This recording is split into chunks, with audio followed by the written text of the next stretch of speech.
Only Buffalo is going to win it, folks. Kick your heels up and shout. We've seen why the Buffalo Bills are en route to the playoffs. Come on now, the Bills are making it happen now. Stand up now, come on and shout. Buffalo Bills go undefeated. And we're going to the Super Bowl. Yeah. Now, baby, come on, come on. No one Come on Circles the and wagon shout. like the Buffalo Bills. All right, we are live, and we are back. I don't know, I hear a lot of music. Me too. Is that me? Hi, Matt. Me.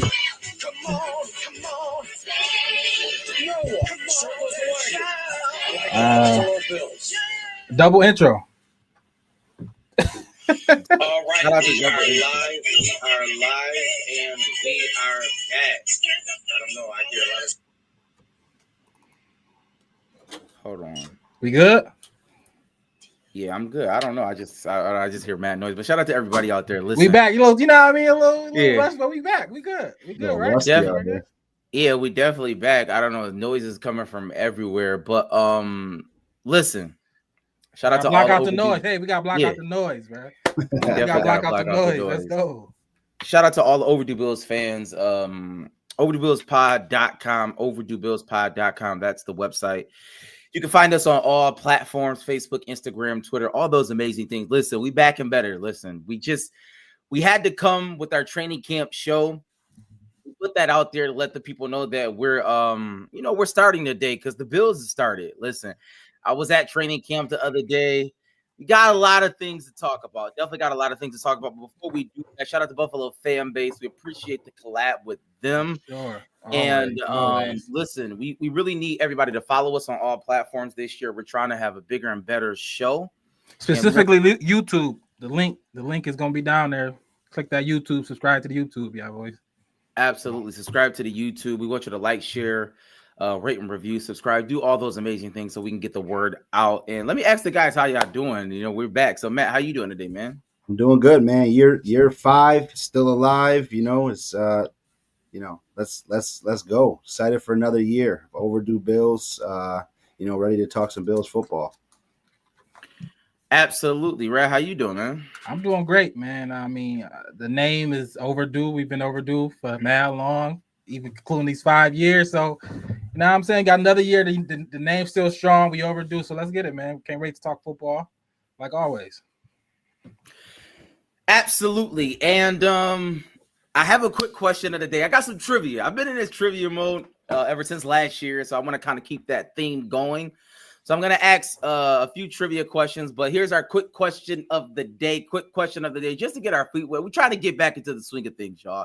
We're definitely trying to get back into the swing of things. So let me ask this question to our guys, all right? Here's the quick question of the day. This is a trivia question.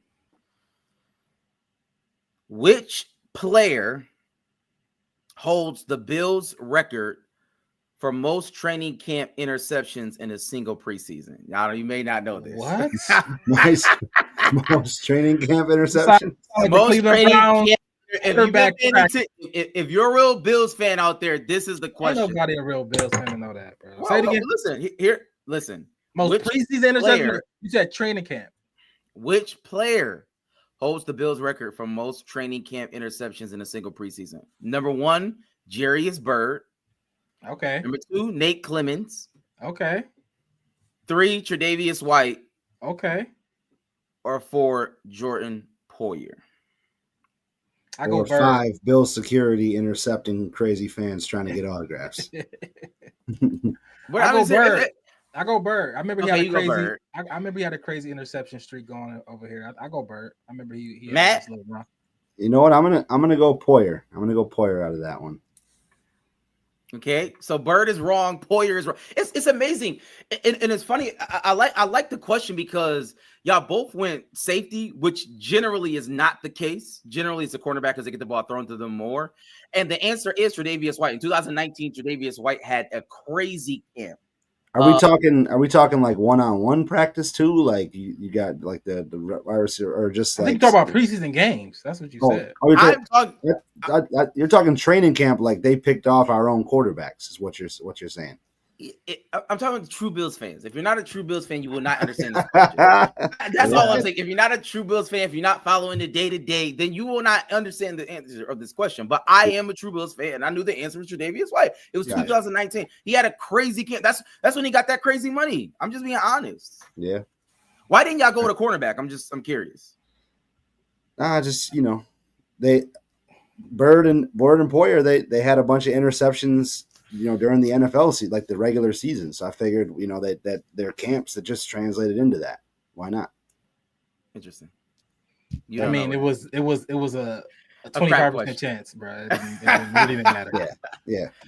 Okay. We're talking about practice here. We're talking about practice. Because that's all we have to talk about. There's no games yet. And I want to ask another question. Shout out to all the rookies on the team. We're going to get into a lot of things. We're going to get into some position battles. We're going to get into some schematic things that we're going to talk about. We definitely need to talk about. But before we do that, I have one more trivia question for everybody out there. Just one more. I just got one more. And this is a little bit easier. Who was the last Bills rookie to start every game of their first season? This is very important because we're going to talk about a rookie that we just picked. A lot of injuries going on with the team. But let me ask this question one more time. Let me see if you can get it. Who was the last Bills rookie to start every game of their first season? Here are the nominees. Number 1, Tremaine Edmonds. Number 2, Marshawn Lynch. Number 3, Kyer Elam.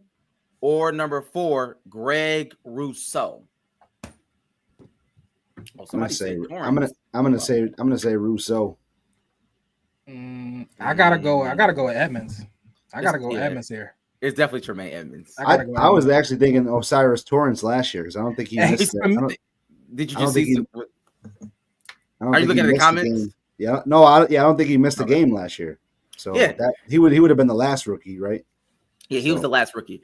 Osiris Torrance is definitely the last rookie. He didn't miss a game. And Tremaine Edmonds is also on that list. It's just it was interesting when I kind of looked it up. You know what I mean? Because obviously you're kind of leaning towards the first, maybe second round pick. First obviously. round. Yeah, defense for me, defense O line makes sense too. Defense for O lineman, like, but receivers too, maybe. It's a no. That's what I'm saying. Like we've had some first round picks who have not started every game, and it's interesting enough. Since we're here, we might as well talk about it just even a little bit, just a tad bit. Sammy Watkins made the news, right? Sammy Watkins made the news since we're on training camp. We're on Bills rookies. I'm just gonna throw this out there. Sammy Watkins said that every day. Shout out to my brother. Every day. Every day. Can you imagine that? Every day he was drinking, smoking, looted, high, just out of his mind. Every single day of the Buffalo Bills. Do you think, let me ask this question to everybody out there, because let's have a real and honest conversation, right? Do you think this was due to the lack of quote unquote nightlife? I'm just throwing it out there. I don't know. Do you think it's location? Do you think it's not necessarily a huge city? I'm getting to that in a second, right? I'm not necessarily a huge city, but Matt, let me just throw that out there real quick. Well, I mean, it sounds like there wasn't a lack of nightlife because he is obviously out every night, right? They say he was alone. Either way is nightlife, right? So he's doing something. Bars are open here you can find somewhere open every day till 4 a.m. In my college years and mid and young 20s, I definitely found myself out on random weekdays till out late night. So I wouldn't say for the lack of it. That's just, I think just whatever demons he had, to have to resort to leaving and feeling that something. I don't know. Not shout out to, but it's we never know what people are dealing with, and it sounds like he was dealing with something that he was filling that void with going out and not really locking in as much as he probably should have. Yeah, I wonder when did it start, right? Because he was in South Carolina, he was in Clemson, right? He a Clemson guy. I don't know where he was born at, but I know he was in Clemson for 3-4 years. And did it start there, or was it because of the draft, the pressure, having money, providing for his family, being in Buffalo? Was that the thing? But I think it's also maybe a testament to the type of team we had at the time. I don't know who was the OGs there, who was the proven, the vets where I guess somebody he can reach out to You know what I'm saying? I don't know if he had somebody he can reach out to or somebody, a proven vet. We was a team that was trying to figure it out, right? Everything was kind of new. We was in transition period, new quarterback. Everything was unstable. We was going through coaches. So I think it was just part of our program too. I'm not, obviously he had his own demons like Matt said, but I think the Bills itself wasn't maybe the best place at the time for somebody going through something. So maybe that. It's really nobody to check him. You know what I mean? He might, he might have been the guy on the team with the most status, I guess, coming out at that time. There's nobody on our roster. Yeah, super young team. I think you had Shady, but I mean, I mean, I kind of wanted to highlight that to kind of to show the dichotomy of the teams and to show how far we've come. Like, you know what I mean? That was Stone Age. We were in a bad place. Check on Keon. Somebody check on Keon. Yeah. So what were you guys doing those nights, Sam? Because I know I wasn't there. I wasn't there. Boys on East Parade. Shout out to the vibes. But let's do this before we get into the show. Let's go to our presenting sponsor and let the people know who's the sponsor of this show today. Yeah, so this episode and every episode this season is going to be brought to you by the good folks at AOG Cigar Lounge. AOG Cigar Lounge, located at 3495 Delaware Avenue, is the premier cigar lounge in Western New York. AOG has a welcoming atmosphere to all levels of cigar smokers, an amazing selection of your favorite cigars, and a massive selection of drinks to pair with them. Stop in today, get some work done, catch a game, catch up with some friends, hold an event. It's just a great spot to go to, kind of unwind and enjoy a good cigar. Shout out to those guys. They're going to be sponsoring us all year. We're working on something for you guys right now. If you mention the Overdue Bills podcast and you're not a member already, they have great membership deals. Go in, mention the Overdue Bills podcast. You will get a free day pass to check out the lounge, which I guarantee you'll probably become a member once you check out the lounge. But definitely shout out to those guys, and happy to be working with them another season. Absolutely. Shout out to what's up to everybody in the comments. And shout out to the Danza project, man. Danza. Let's link up. You heard? Yep. They're definitely doing big things in the podcast world. Yeah, for sure. Appreciate them. Let's get into the show, y'all. Let's get into the show. Definitely an action-packed show. I really do have a lot of things to talk about. I went to training camp on yesterday, got preferential treatment.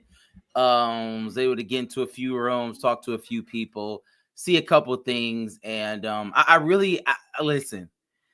I try to be as positive as I possibly can, but there are some things that we have to talk about. But before we do that, let me ask y'all this, because let's talk about the injuries, right? Because obviously a lot of injuries came out today. I'm gonna just name off a few of them, and we're gonna talk about seriousness, because obviously this is early training camp. We just had Pats yesterday, so there's some things that we may need to pump the brakes on. But let's just talk about it. Obviously, the first one today, which is a huge one, is Max Harrison, our first round pick, our corner from Kentucky. Just got out of some trouble, but obviously some knee issues. We don't necessarily know from the sound bites. Dane Jackson had a huge sound bite. Taron Johnson had a huge sound bite. I heard. It's a little shaky. I mean, they almost sound as if it's serious. How they kind of were leading on like, oh, he's a good kid, and I hate that it happened to him. That's generally an ACL. But Matt, did you hear anything? No, I didn't hear anything, but I did see him walk off the field, so that kind of was some positive light for me. It's a little different. We had Tyrell Shavers last week got carted off, where they said his injury actually wasn't as significant as they thought it was, but he actually was able to walk off the field, so that gave me a little hope. Obviously, I'm not a medical professional, don't know what's about to happen when they go do MRIs, things like that. We'll obviously get the breaking news whenever it happens, but I try to be a little bit more optimistic, and hopefully we get some good news, because that would be a backbreaker for a young kid like that who's already shown some flashes of being talented and speed and ball skills. Balls. Yeah. I think I guess he wasn't right now. I think Trey White is slotted as a second cornerback as of right now. Yes. That's what I've seen. So I'm not gonna say it's not a big loss. It's a big loss, right? Because if Trey White could be washed, and I think would be our third. We don't talk about it, but we'll see. But right now Trey White is our second cornerback, so we kind of got some depth there. You also brought up Dane Jackson, so we might have a little depth there. We got some people who've been there, done that in this system. So we'll see there, and hopefully he come back. But I think what I'm saying is the fact that he wasn't already pushed in as a starter gives him a little more time to take the time. You know what I'm saying? Get back fully healthy. Hopefully it's not an ACL. Let's knock on wood.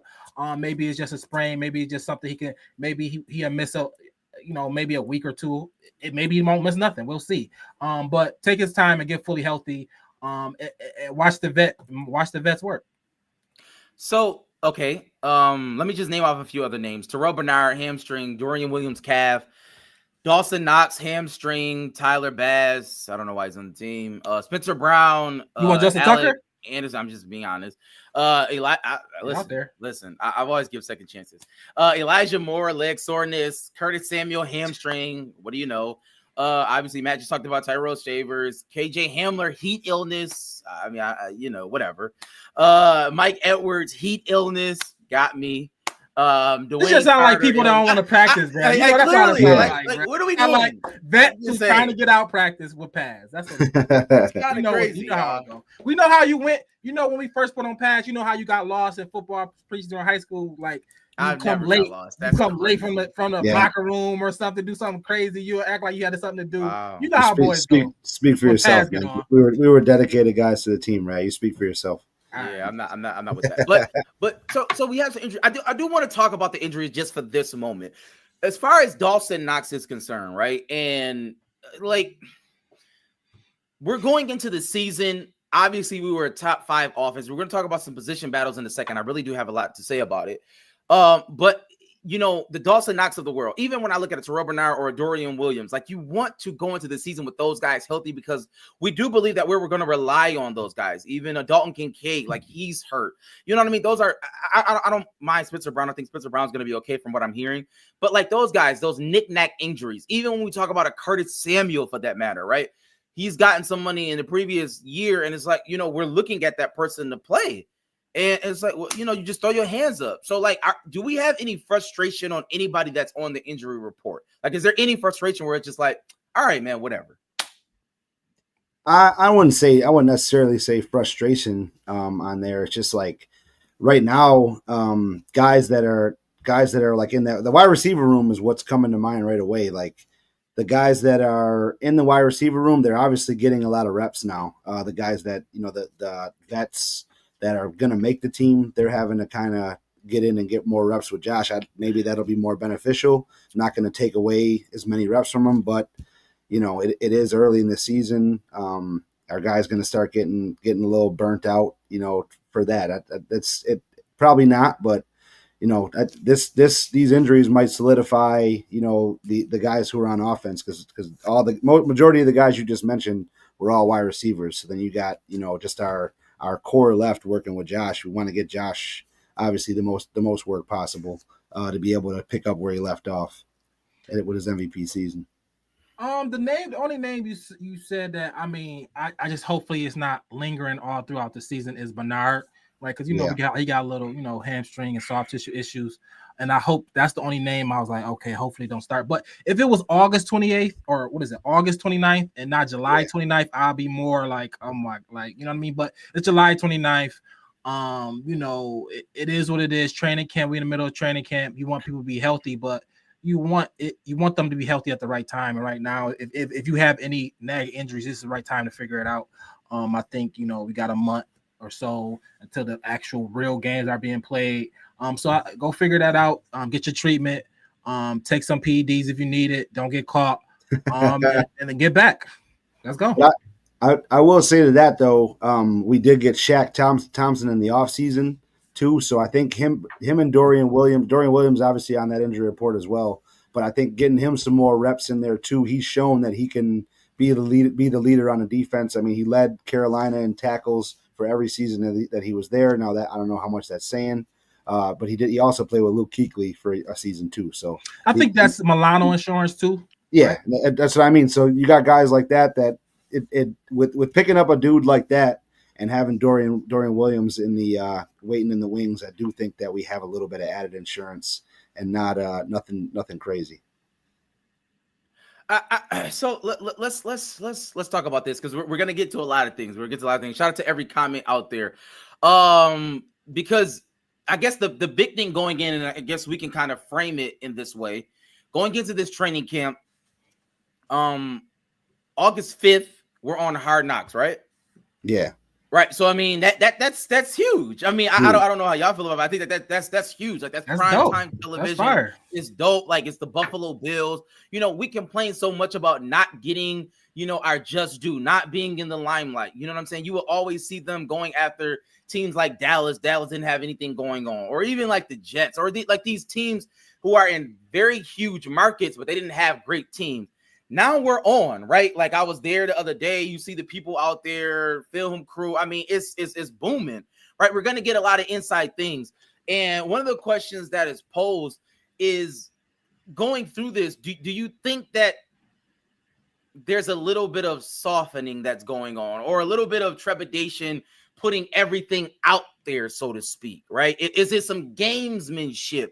You know what I'm saying? Even though it's very hot in Buffalo these past couple of days, like heat illness, you know what I'm saying? No, like, you know what I'm saying? Like, what are we doing? Like, is it just kind of like in the beginning of training camp, everybody take it easy?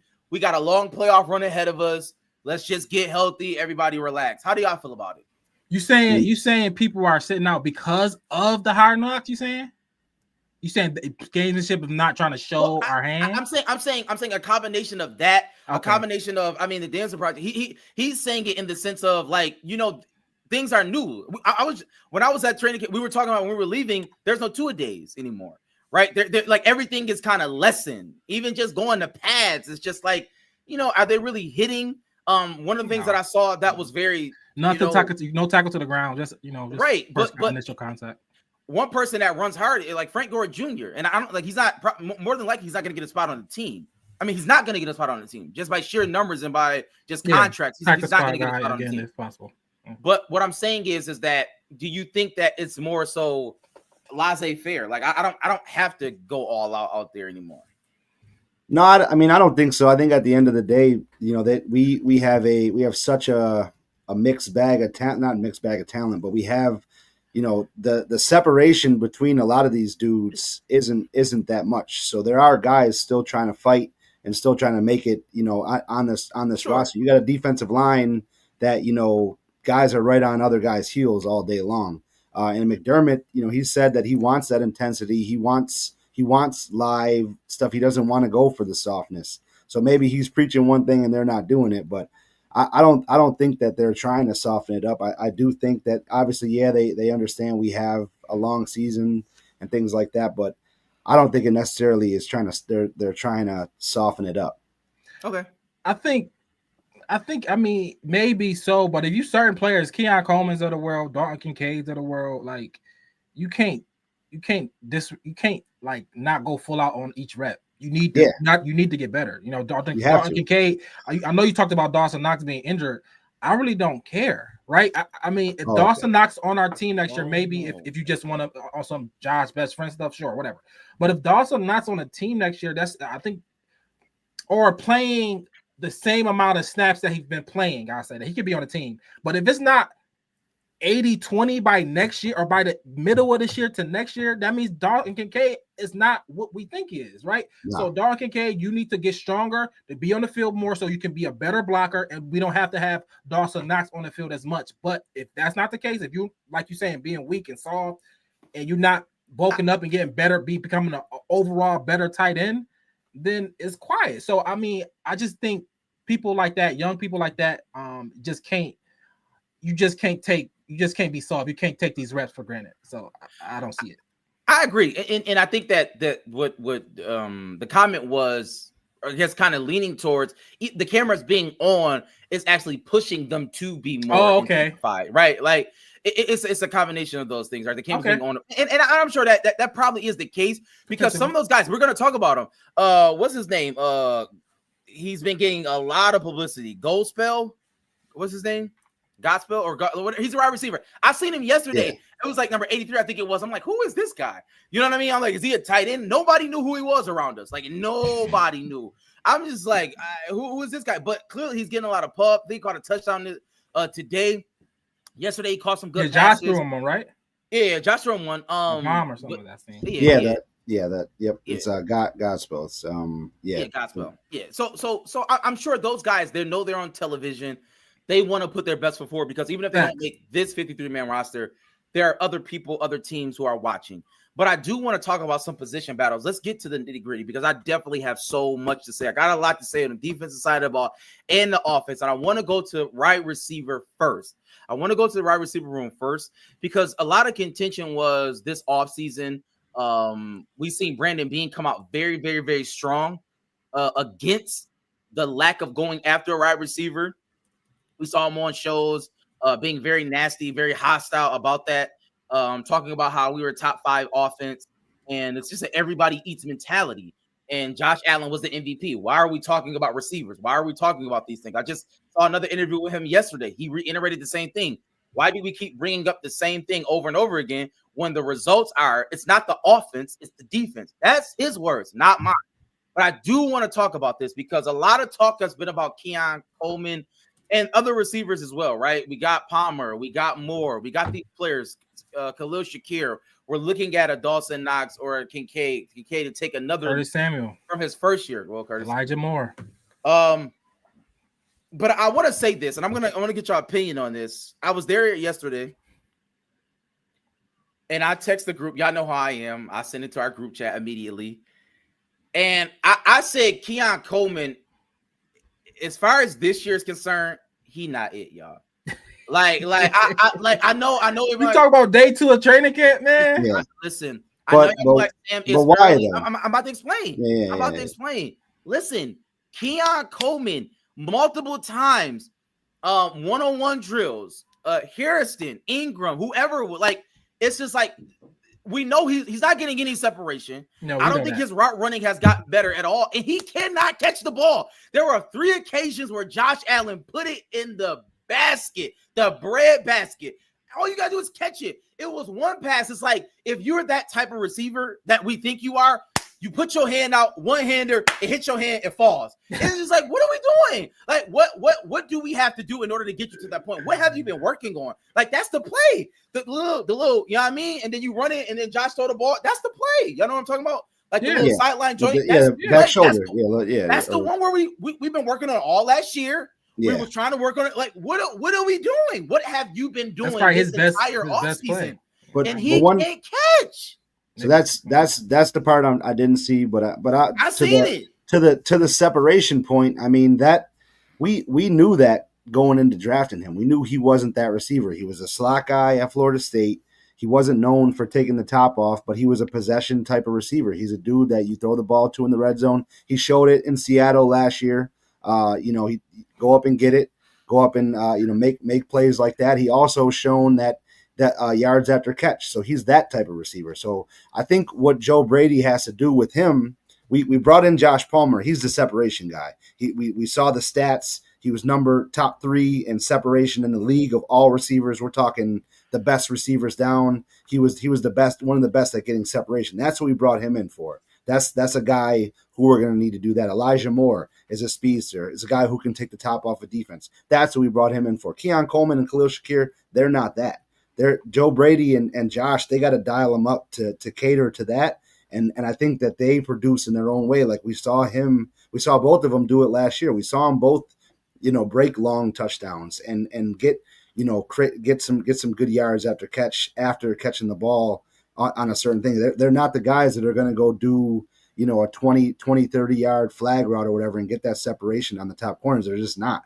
So I think the whack on them for not getting separation and things like that. Yeah, we knew that going in. That's now on Brady and Josh to kind of unlock what works for them. Let me ask you this, Rad. What is your expectation of Keon Coleman this year? And I want to ask everybody in the comments, please let me know. What is your expectation of Keon Coleman? No, answer that. Like, what do you think he's going to do? Well, let me start here. I didn't have huge expectations for Keon Coleman in general. Right, I'm not a Keon Coleman necessary fan. This is not, when I remember when we came out, we drafted Shakir. I know it was late. I was like, I watched this film. I like him.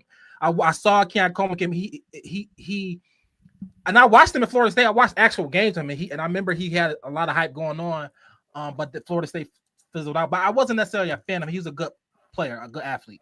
I think Mike said it. Shout out to Mikey D. Hopefully you on, later on in the year, maybe he watching. I think Mike said it. Mike said that he not a Stephon Diggs replacement. He a Gabe Davis replacement, right? Yes.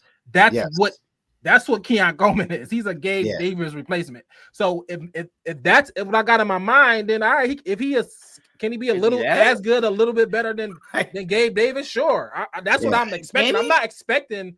Gabe Davis was giving 800, 900 yards. You hated Gabe He's Davis. not. He's terrible. That's what I'm saying. But Keon had 5-6 last year with like 8 touchdowns. He had a lot. I mean, he had production. It's not that if that's the Gabe Davis production that we need, I'll take it all day because we got Shakir and we got Palmer, teams that are going to give us that other bit of it.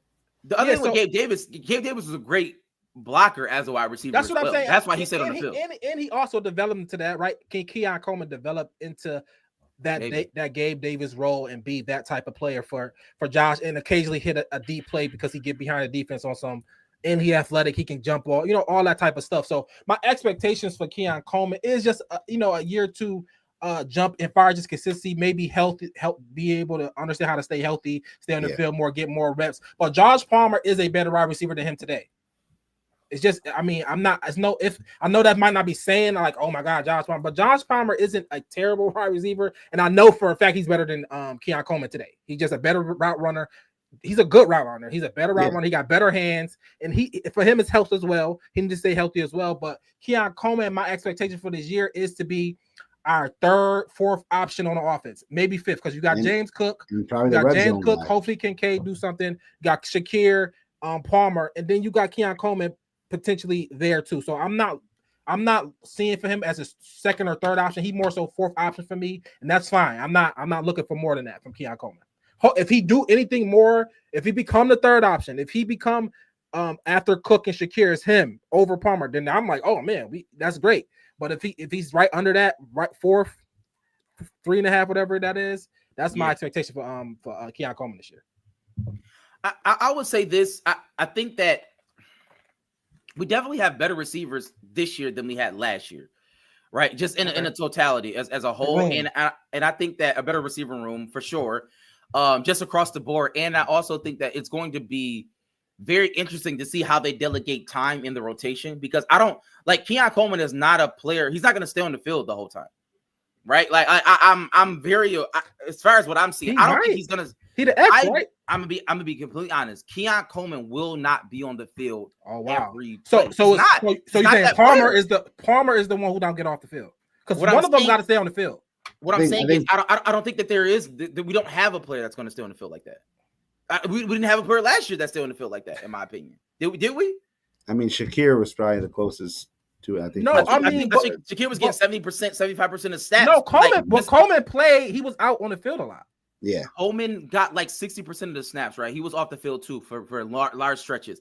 What I'm saying is we don't have a dominant receiver to stay on the field for 85% of the snaps. You know what I'm saying? Like we just don't have that receiver, and that's fine. And to be honest, to be completely honest, I don't think that we need to be talking about Keon Coleman this much anymore. Like I saw what I had to see. He's just not that guy. Like it's just clear to me. I know you might say it's a half a year, Sam. You haven't seen a whole lot. Give the kid some time. I'm good. Shout out to Keon Coleman. I wish him the best in life. I hope he has a successful career in his life. He's just not that guy. Like he's not that guy. He's not a number one guy. He's not number one at all. Guy. He's not gonna be. I don't think he's gonna be a number one. Hopefully he can evolve into a number two. We'll see. Yeah. I think listen, our offense I think is gonna be great. Let me ask y'all this real quickly as it relates to James Cook. Are y'all happy to see James Cook leave next year? Because that's kind of where it's going to head. Unless he just has the greatest year of all time. I was going to say it's a little too early to tell. Hey, if he gets the offensive player of the year and helps bring us a Super Bowl, and then he has to go, then it'll feel a lot better than just letting him go and trying to be that player somewhere else. But a little too early to tell. And we all know Bean's not paying that price. We all know that at all. And I think he knows that. I think his camp knows that. He said, "Yeah, he'll never stop giving. He'll never stop trying." And that's kind of what I think he's going to have to, hold his hat on. I think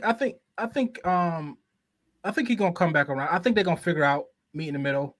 I think I won't be surprised if a deal, because he's here, he's in camp. I won't be surprised if a deal was done before the season, right?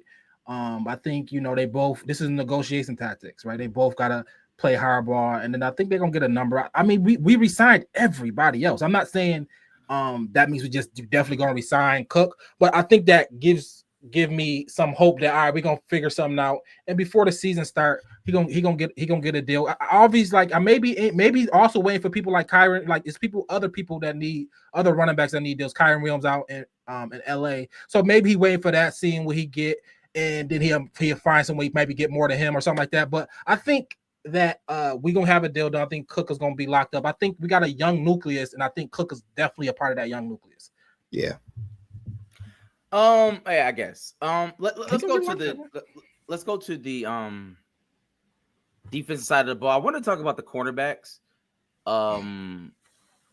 It's funny, wish Harrison all the best, Max. I hope everything is okay. Max. But watching him the other day, it was clear to me that he's just not ready to start. Because I was wondering, I was like, well, what's up with Trey White? But like watching him, it was like at least 4 or 5 plays. Even it was one play, Keon Coleman like got separation from him, and that's impossible, right? You know what I mean? It was just like what are you doing? Like you could tell, like he was going for like silly moves, like you know what I mean? He's not a tackler. You saw that. I mean, that's not something that comes natural to him.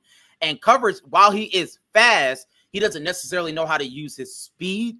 At this current moment. No, what I'm saying is he has a lot of tools. He just needs to be coached up. Yeah. And I think that happens over time. I think that we have a good coaching staff, and that happens over time. I think Trey White being in there and all those things, I think that's fine. So with Trey White, Dane Jackson, but the biggest thing I want to talk about, and I want to ask y'all guys how y'all feel about this. I want to ask everybody in the comments. The biggest thing I've seen coming out of training camp, even just when I was there, and it's been said by multiple people. Teron Johnson just said it today. I think he heard me talking yesterday. Of course, Benford is the best corner in the league, and I've said it last year. I was saying it last year. I was early. Nobody wanted to listen to me. I like he's like lockdown. Like I'm talking about like Revis Island lockdown. He's dialed in. Whenever a receiver has the matchup, they want to like do something bad to him just because he's so good. Like he's like I'm talking about like they're not. Like they doing all this. Like, like you moving like this and you're not going nowhere. And he just standing right there. Where you going? Where you going? Where you going? Like Benford is him. Different Island. We gotta come up. Listen, we gotta come up with the nickname, bro. We gotta start your nickname. Come up with a shout out to Bean. Shout out to Bean, bro. He doesn't get enough credit for his late round picks. I think he does. Maybe he does. Yeah. I mean, I think that's his calling card right there, man. Late round picks that turn into stars. Christian Benford is going to reset the market, y'all. I'm just letting y'all know. How y'all feel about that?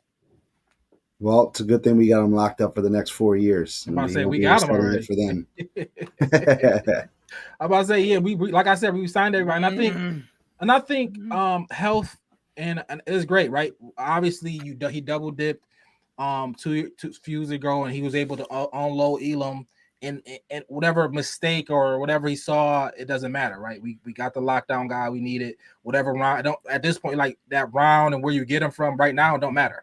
Who's producing, who if you're good or not, and it shows that we got him. And I'm happy for it. And we always, I mean, honestly, we always have one. I'm happy we locked him up. It's kind of like the difference between Gilmore when we didn't lock up Gilmore, let Gilmore go away, and he figured it out, become defensive player of the year, all that type of stuff. I'm happy we locked up Benford, and I can't wait to see him get better and better. Hopefully, the secondary as a whole, just improve because of his greatness. So I'm great for it. Yeah, Benford Boulevard, y'all like that? Benford Boulevard. We'll see how that goes. Not bad. I think it is a real testament, especially with young safeties and guys that are. I guess our safeties, we've seen it with Taylor Rapp. They're guys that they tend to take more chances, right? I think with a guy like Benford that you're kind of helping out, he doesn't really need that much help. So it does open yourself up to be able to take more chances and help in the run game and help help out on other parts of the field, knowing this guy's not going to get beat and I don't really have to help him over the top. So that's a true testament, and I think you're right, Ray. I think it is going to help our entire secondary out in that notion. I want to talk about the other side though. I don't know, Sam. Maybe you saw it. You said Max might not have been ready to start. I've been hearing that Trey has got some new juice to him, some new life in him. Did you see any of that? Hopefully, he took some PEDs, man. I didn't see any of that, and I'm not saying that Trey just wasn't. It was more so like a veteran type of practice. Yeah. He wasn't engaged in that way. I mean, he was talking to players, doing all that. Yeah. He was on the field. At one point, he didn't have any shoes on.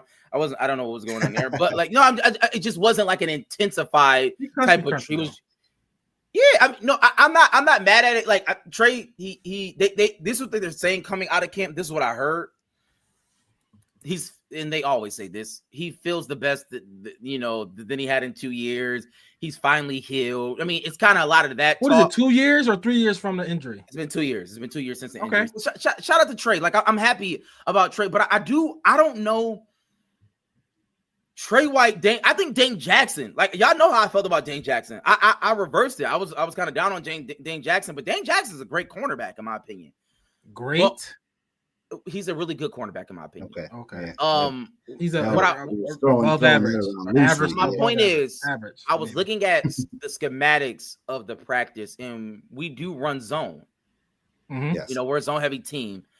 And I was wondering, I don't know, Babbage, I'm not sure, McDermott, maybe they need to really kind of maybe reevaluate. And I don't know, maybe it has to do with our line. And we can talk about our defensive line in a second.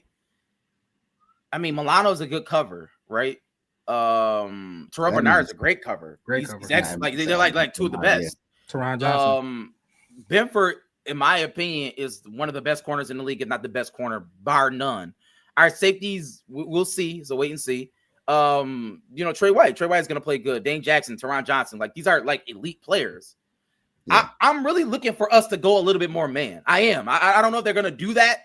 I'm not sure how that works with our defensive line because they're like it's Revis Island. Like that's the skill level of a Benford. Like I just want him to be on a receiver and just straight lock him down. You get what I'm saying? Like that's the type of talent we got over there. I'm not. You can throw in the zone. But I think we need to play a little bit more man. Honestly, I really do. So you feel like it's Revis more so than like a Sherman? Because remember Seattle Legion of Boom Sherman, Revis. He was on that side. He didn't move, and he just locked down the side. You think Benford moving with people, or he's going to lock down that side? I mean, I think McDermott's scheme is lock down the side, and I don't see Benford really traveling a lot. I'm not okay. Maybe not the idea of traveling, but what I'm saying is that Benford needs to be more of a man-on-man coverage from this standpoint. I honestly think he's a playmaker. Like he will get interceptions in that zone. Like you just don't. You know what I mean? You just man in your zone. And sometimes, even when I've seen it, certain plays, like they did crossing routes, it's just the zone. He catch the person just catches the ball in front of him. He's got to make the tackle. You know what I mean? It's not like it's nothing that he. That's what it is. Bend don't break. That's what it is. That's literally what it is. That's what we're playing. I'm just saying in certain situations, and maybe it's a red zone thing. Maybe it's just a red zone thing. But even in talking about that, let me ask y'all guys this: Are there somebody on the defensive side that y'all looking at this training camp? Maybe somebody on the line, or because I'm just gonna talk about this, and people can talk about this in the comments. The training camp is somewhat lackluster in the sense of we kind of know who's going to play what, right? Like we kind of know positions. We have our team coming back. We were a great team last year, a couple inches away, a couple plays away from going to a Super Bowl. So it's just like we have our quarterback. There's no drama, with the Buffalo Bills. That's why I hope Hard Knocks is good to see, how good our organization runs. But we're not the Cleveland Browns, right? Like they're drama. There's always a drama at quarterback. Or you're looking at the Jets where it's like, oh my God, is Fields going to do something? So Matt, how do you feel about that? And couple that with, are you eyeing a certain player? Well, I mean, just the defensive line, right? We all saw last year the Eagles' defensive line. They completely dominated the Chiefs. That was absolutely how they they won that Super Bowl. I mean, yeah, the offense was great. They had Saquon and everybody else scoring, but they gave the blueprint on how to beat the elite quarterbacks in the league. You got to be able to rush for and get home, right? So I think our defensive line right now is going to be the biggest key to our success on defense, because we have a lockdown corner in a Christian Benford. We have good linebackers. We have a secondary that I think can come into play throughout the season, as long as they're not out there covering people for 10 seconds. You know what I mean? I do think that they're going to be the key this season. So, Group got his money. We brought in Bosa, who we know if he's healthy, he's a top 5 defensive end if he's healthy. And then we got, Ed Oliver, and then that other interior line position. We brought in Okunjobi. We got guys there that have shown that they've been hurt. I'm hearing a lot about Dwayne Carter, a draft pick from Duke, making a lot of plays in the run game, and then just getting to it. So guys like that, we know we are rotational. So I want guys to be able to go in and be menaces every chance they get, and I think that's going to be the real key to success in this defense this season. Yeah, and I gotta talk about the safeties, right? I gotta talk about the Taylor Rapps, the Cole Bishops of the world. I just want to. I like Rapp. I like the aggressiveness of how he plays. I like he's not scared to tackle. Right, him and Teron Johnson back there. I like one of our. They always gonna be in a mix, right? But he just got to learn how to aim. That's the biggest thing, right? So I think if Rapp just get better at just locating what he got to do, I don't want to take aggressive away, but just kind of use it the right way. I think the safeties can be a plus. I think him and Cole Bishop can be good players. Maybe, I don't know. Mark Hamlin's playing. I know he's playing, Yeah. but I hopefully you saying he's starting? Yeah, for sure. Over Rapp? I think so. Or over Bishop. That's kind of maybe however they I think it's over Bishop. I think I'm almost certain DeMar Hamlin's starting. And Hamlin, I'm sorry, I forgot about Hamlin, but I mean that's but whatever. Shout out to Hamlin. If he's on the field, it's gonna be a wink link. It's whatever. But I like Rapp, and I hopefully Bishop is better than Hamlin. So that means that because one has upside and one doesn't. I'm shout out to Hamlin. He just don't have upside. He is. That's true. He is.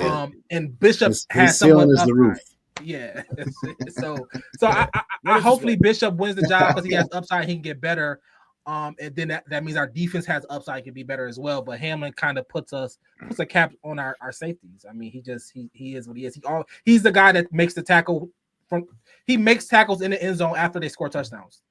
He does that too much. He's like, you know what I'm saying? It's like, why are you tackling? No, I can't listen. You do it like every time somebody scores a touchdown, he tackles them. It's like, yo, Hamlin, what are you doing, bro? Like, shout out to him. Shout out to Hamlin. Yeah, shout out to him. Maybe I would say this. And Swanson said it, and look, we can shift to this. Kind of, we've been on for a minute. Listen, y'all, because how I'm looking at the team is it's more so of a bird's eye view. The minutia of it is what it is. We have a good system. We have a good farm system. We have good coaches. We have a good organization, right? We're going to put our best foot forward. Generally, we're probably going to put the best players on the field, right? That's we've been doing that for the past 5 years. You know what I mean? At least since McDermott got here.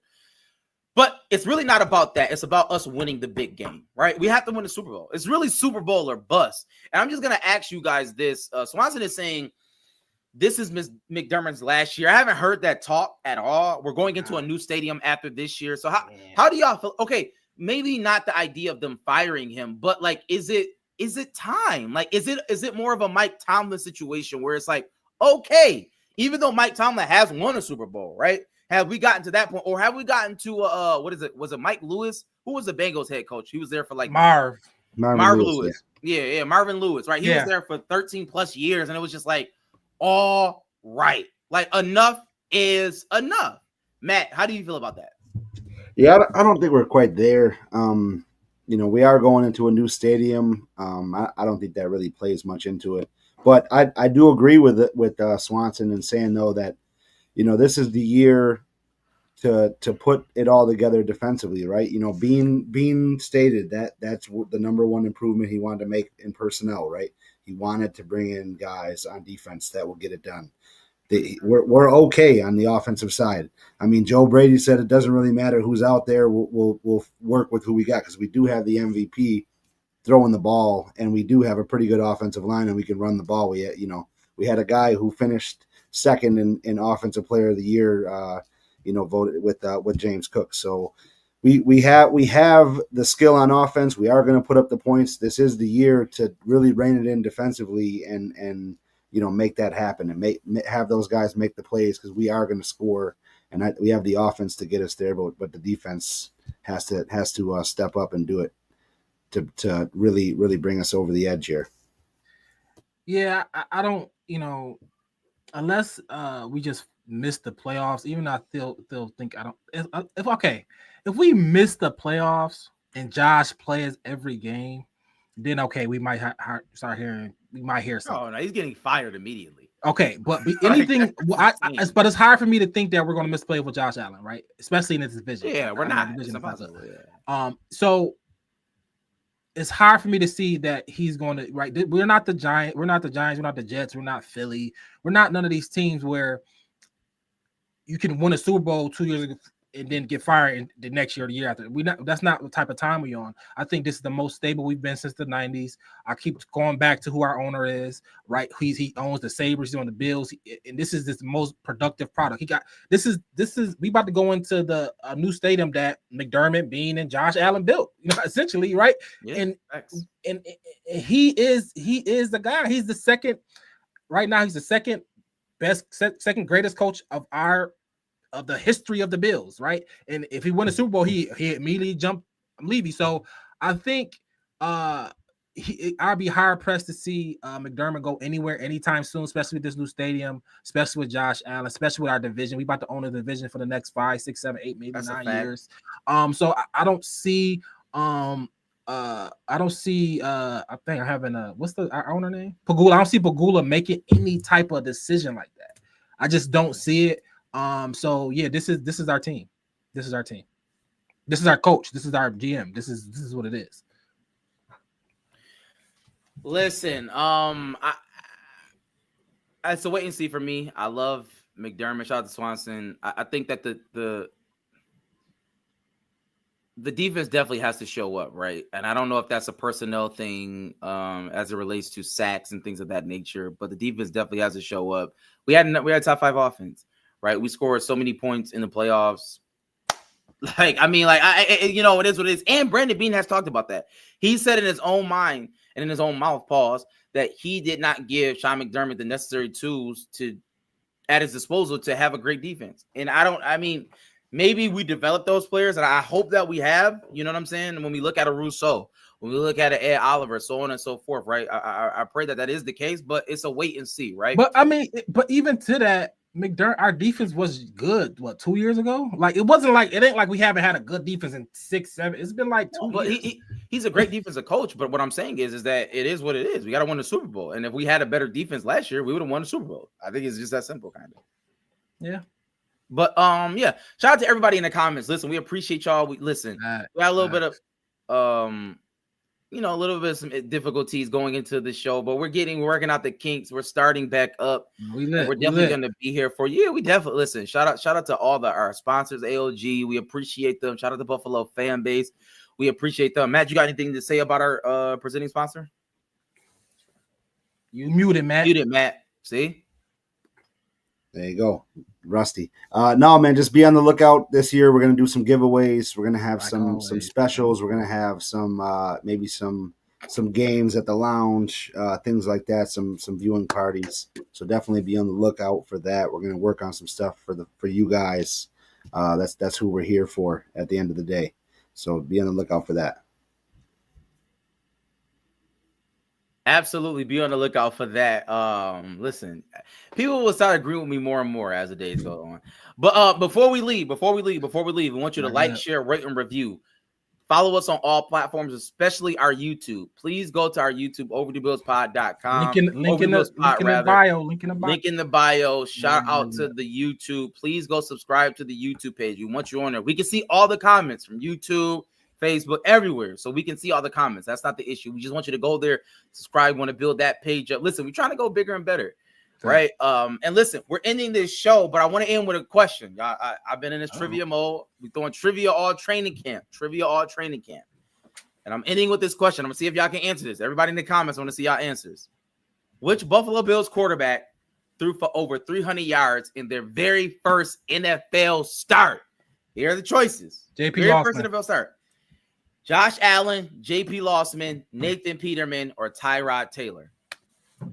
JP Lossman. I'm going to say Tyrod. Is JP?